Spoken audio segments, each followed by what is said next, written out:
All right, guys, welcome back to the channel. Today we're going to discuss realtors that want to make more money. And if that's you, you need to start doing this first. Stop counting your commissions. I've made millions in my real estate career, and I want to show you how to do the same. Before we get too far into this, and we are going to go deep, so stick around, I want to highlight a couple of things. First, you should track, and secondly, you should set goals for the year. Early on in my career, I started keeping a spreadsheet called the hot sheet. On this hot sheet, and I'll show you here, I tracked every year my lead, whether they're a buyer or seller, if someone referred them to me, what the lead source was, if I put them in my CRM, if I'm friends with them on social media, the address, the date it closed, the price, the commission. Wait, the commission, skip past that. Any retainer fees that I collected, any splits with the team or the brokerage, referral, any other things I paid for along the way, and what my final take home pay was. As you can see, I've done this for every single year since I've been in real estate since 2012.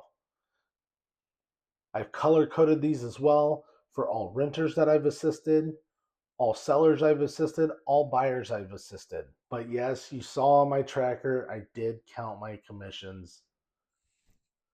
I'm a hypocrite. Video over. You guys can go. No. Tracking is one thing. We're going to go over what it means when I say don't count your commissions here shortly. Another important thing to do in your career besides tracking is to set goals. And setting goals usually is a monetary thing for most agents. And if you hit the monetary goals, you usually solve the other problems in your life: food, clothing, housing, leisure activities, hobbies, things that you want to pay for that grease the wheels and make life worth living. So if you hit your monetary goal, you usually take care of all those other things. Doesn't solve all life's problems, doesn't solve our existential crisis of who we are, why we're here, what we're supposed to do. If you want more info on that, hit me up. I got the answers for you. But usually agents start by setting a monetary goal of, I'd like to make 300,000 this year. I'd like to make $100,000 this year. I'd like to make 500,000. And if you can figure out how much you want to make, what you need to make to pay for all those other things, daycare, private schools for your kids, the minivan, the forerunner, whatever tools you need in your life to make your life more successful, you figure out what you need, you set that goal. You can then reverse engineer what your goals need to be for the year. How many homes do I have to sell to hit that monetary number, that 300,000, let's say, for example? What percentage commission at what price range per house that I'm going to sell do I need to hit that goal? Then from there, knowing the number of homes and the kind of average price point that you work in your area, you can figure out, okay, this is the number of homes I got to sell. It's probably going to be about this price, probably going to be less commission than I'm hoping for. And then from there, you can figure out how many appointments does it take for me to get to one sell? How many live conversations does it take to get to that appointment? How many phone calls does it take to get that number of live conversations to equal the appointment, to equal the sell? It's a whole reverse engineering thing. We'll probably go over that on another video. As they say, the path is math. But today we're not focusing on tracking, we're not focusing on goal setting. We're focusing on not counting your commissions. So when I tell you don't count your commission, step one, don't get confused, trick yourself out of a job by percentages and splits.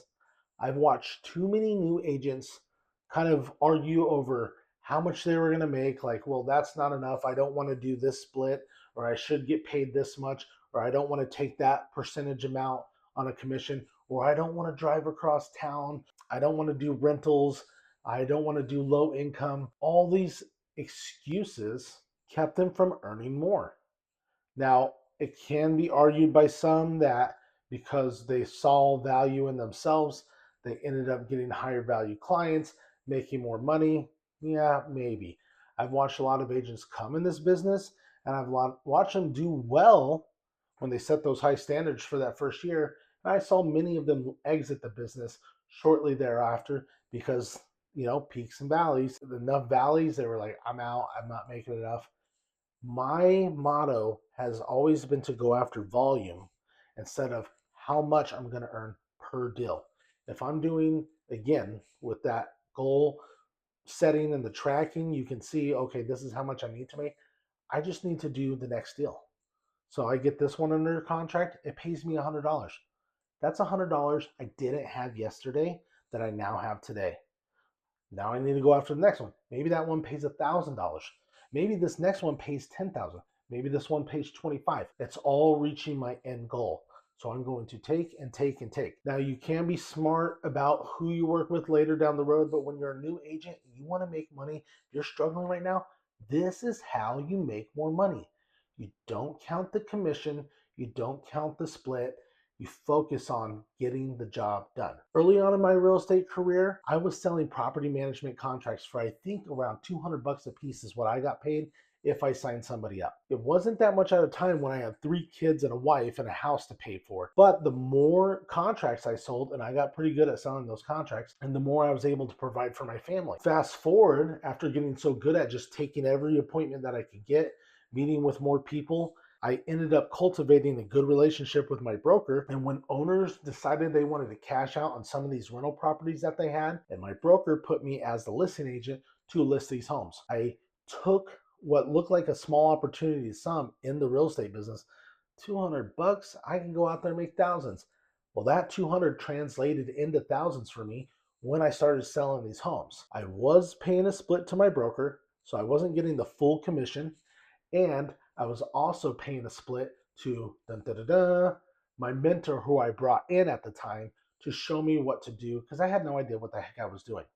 And this is also a trap most agents get themselves into. They look at what team, what brokerage you're going to go with, where they're going to make the most money as an individual. But they don't know how to sell real estate. They get out there and they end up saving more up front, but paying more on the back end because of mistakes made in the process. My first mentor taught me this, that when you make a mistake in real estate and you have to pay for it, I forgot to add the fridge in the contract. I had to buy my client a fridge. I forgot a hot tub checkbox on the contract because it wrote it in the listing description one time. And I thought, oh, it says in the description, but I didn't check it on the contract. The seller decided once they're under contract that we didn't technically ask for it, they weren't going to leave it anymore. And they made me pay them extra money to get them to leave it at the house for my client. My client thought they were getting it. I told them they were. What could I do? Stroke a check, bought a freaking hot tub. That is what my mentor called paying our tuition. You learn as you go in this business. There's not some huge fancy real estate 4-year degree school that we all go to. You pay your tuition through the School of Hard Knocks. And I learned to avoid paying lots on the back end, even though some agents are thinking, oh, I'll make so much money if I go with this brokerage, but they're on their own. They're learning, they make mistakes and it costs them, or they lose clients and they lose future business because of that. I learned by going with the mentor and giving him the bulk of the commission to my broker, and me taking a tiny split, which did not make a happy wife at home who saw me bringing in leads and then giving them away to somebody. And I didn't care because I knew I needed help. I learned so much on those first deals working with the mentor because I literally brought the person to him and he just ran with it. And I watched him do the whole process from beginning to end. And I just soaked it up. I took notes. I watched how he did comps. I watched how he did searches. I watched how he showed homes, how he spoke to the client. I just absorbed it all. I brought my business to him. He showed me how to do the business. I took my smaller cut, and then eventually we worked it to where I was making the majority, handling the majority of the work. He was just getting a small percentage just for being there, kind of looking over my shoulder. And that time spent was invaluable. I'm just so glad I focused on, I got a sale. I have a client. How do I best serve this person? How do I best do this transaction so it actually closes? And I found a way to do that by getting involved with the mentor, by asking for help. And when you ask for help, you usually got to pay for it. Nothing's for free in this life. Fast forward from there, I joined a team. The splits were, I think, around 70-30 or 60-40 to start. Also, we were with Remax at the time. I think at the time I was paying $400 a month. regardless if I sold the home or not. Yeah, that hurt. When I wasn't selling a house and I had no money to my name, I still had to stroke that $400 check. I would borrow money from family if I had to. I would deliver pizzas if needed. I would serve tables to keep it going. And I'm so thankful I did. This team, I was getting surrounded with the right minds. I was getting mindset training that has paid dividends for me in my real estate career. I'm so glad I stuck around and I bit the bullet. I didn't count the commission. I didn't count the fees that I was having to pay. I did track it, but I didn't count it up front to stop me from being in the right environment and stop me from taking on more opportunities. I need money, I need to provide for my family. I saw other agents that were successful and I just came to them and on the team and I said, "Hey, you're doing good. Can I have lunch with you? I'll pay for the lunch." And met with them, figured out what they're doing, and said, "Hey, if there's anything I can do to be of service, go open a door, drive across town, whatever I gotta do to get in your world to help you to get opportunities for myself." I said, "Let me do it." It's like, okay, thanks for the offer. But then all of a sudden, that person didn't want to drive across town. They're pulling in a good amount of leads. And I said, "Yeah, I will go drive an hour and a half to go open a door if that helps." Fast forward, I started taking on clients and buyers from this person who wanted to stay mostly in the office as an agent, and I became the errand boy. And when our splits at that time on the team were 70-30, now I'm splitting with another agent. We got to pay the team 70-30. We got to pay our Remax fees. And then we split that remaining amount. So I was basically getting a third of a commission. But I became one of the top selling agents on my team by connecting with another agent, seeing how I could help them. It in turn helped me because I wasn't crying about how much I was going to make per deal. I sold more homes in that year working with that agent on that team than I had previously in my entire real estate career. I think I went from selling 8 to going up to 24, nearly tripling my business. Now, some of these deals were super low purchase price. The commission was low. So it was, hundreds of dollars, not always thousands in commissions. How many more can I do this month? How many more can I do this quarter? How many more can I do this year? That's where the mindset needs to be. Not how much am I going to get paid on this? And that equals dividends down the road. So I took these rental leads, helped them find a home to rent, and it wasn't much money at the time, but that translated into more money into my career. Some rentals too, and stayed in contact over the years, helped them see more rentals, rent more homes. And then eventually they wanted to buy their first home. I helped them purchase that a few years ago. Now I'm helping them sell that home this year and purchase a new home, resulting in thousands in commissions, which is providing for my family today because I didn't count the commission over 10 years ago on how much was I going to get paid on that rental. And if it's not enough, I'm not going to do it. Point two, be willing to do the absurd.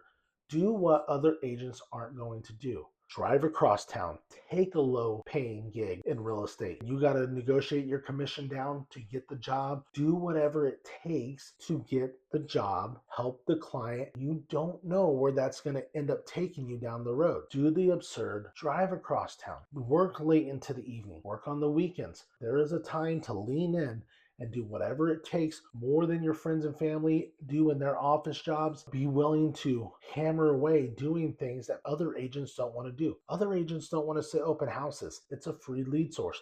Post on Facebook, post on Craigslist, post wherever you can for free to show that, hey, I'm out here working. You go out and go preview a home even when you have no clients and post a video about it on your social media stories. Hey, I'm here at this property. It's a beautiful listing. Here's the special features about this house.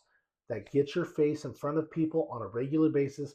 They begin to like you, they begin to trust you, they begin to know you, and that's who people do business with. Do multiple open houses a week, Monday through Friday, not just on Saturday, not just on a Sunday. I've done open houses for multiple hours until I get enough leads to come in. I've taken those opportunities where others dropped them, picked them up, and I've ran with it. And I've had repeat clients for years upon years that will pay into my future that have sent me family members, friends, colleagues come back to me themselves for repeat business for selling their home, buying a new home. You never know where that's going to go. So even if it's a rental and you're struggling, take the rental. Even if it's across town, take the appointment. You never know what that's going to turn into. You'll pick up so many skills along the way, working on a variety of sales that will help you grow into a great agent to handle the bigger deals and give excellent service to higher price point, higher commissions later down the road. So again, if you want to make more money as a realtor, if you want to earn millions in real estate like I have, you got to be willing to get your hands dirty, jump in there and do the work, whatever it takes. Don't be afraid of the lead source. Don't be afraid of splits. Don't be afraid of hiring mentors or joining the team. Don't be afraid of the percentage amount on that particular deal. Take it, run with it, and go make some money today. Now, if you're a realtor and you want to make a difference, if you want a team that cares about you and your future, if you're looking for a faith based, family first, like minded agents with mental fortitude type of team, come join the Schneider team. Also, we are on my home group. It's a great brokerage to come hang your license with that is very low cost, but has tons of resources for their agents so that you can excel in your business. We recently partnered with Fathom Realty that's given us the ability to go nationwide, and we have some of the best teams and agents in the entire country. It's a place you want to work. Call me, reach out to me if you're interested in joining. Make it a great day.